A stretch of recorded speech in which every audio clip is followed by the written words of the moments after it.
Hi, how are you guys doing today? My name is Tyler Plant and I'm going to be discussing dengue fever in Puerto Rico today. So first, has anybody ever heard of dengue fever before? A few? Okay. Alright, so you guys are going to be learning a little bit more about the descriptive epidemiology today. So first off, what is dengue fever? Dengue fever is an infectious disease caused by the dengue virus. There's 4 different kinds of strains of dengue fever. It's also known as breakbone fever because of the accompanied pain with the muscle and joint pain that accompanies it. Dengue fever is transmitted through 2 female mosquitoes, the Aedes aegypti and the Aedes albictus. So it's considered an arbovirus because those are arthropods. Alright, so the countries or regions that are at risk are places in the tropics and the subtropics. So these would be places like Puerto Rico, Ethiopia, India, Southeast Asia, all those kinds of places because of their warmer weather and their rainfall. Makes a good place for the mosquitoes to breed.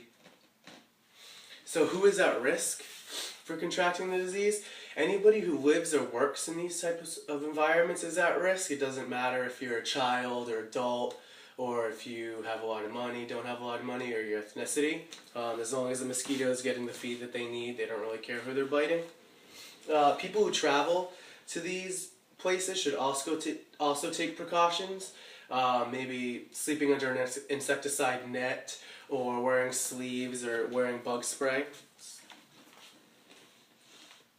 Alright, so when is dengue fever transmitted? Usually it is in the northern hemisphere, it's during the second half of the year, and during the southern hemisphere, it's during the first half of the year.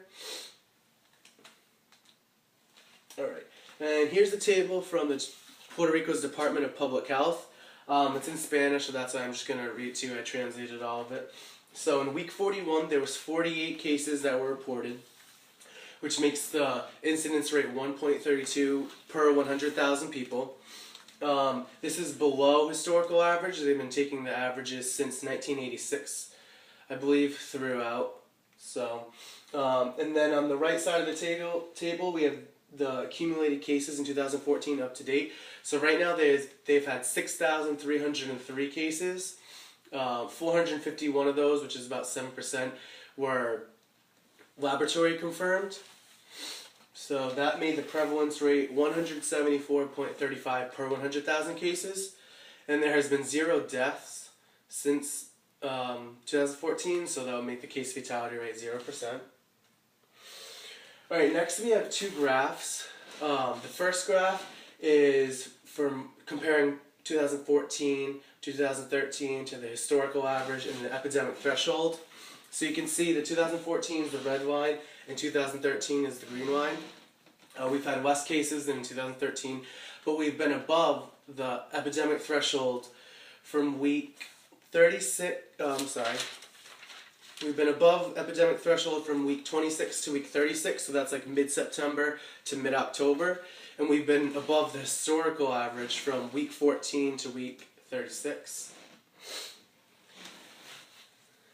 And then the table below is, it has the counties that are all in Puerto Rico. The red counties are the counties with 20 or more cases from week 38 to week 41. The lighter pink, the pink I should say actually, is 10 to 20 cases. The light pink is 0 to 10 cases. And the white is 0 cases. So you can see that 2 of the counties have had 20 or more cases so far in week 38 to 41. Next graph I have is a weekly report from years 2009 to 2014, just to compare. You can see that in 2010 they had their largest outbreak with over 21,000 cases reported. Since dengue fever is endemic to Puerto Rico, there's usually 3,000 or 9,000 cases, so anything above that would be considered an epidemic. They also had an epidemic in 2010 and in 2007 and 1998. So next I just have a quick video to show you guys. Since there's no vaccine for dengue fever, they usually have the treatment options be like take in a lot of fluids or take a pain reliever like Tylenol. They don't want you to take anything that'll make your blood thinner, so no aspirin. So I just thought this was pretty cool.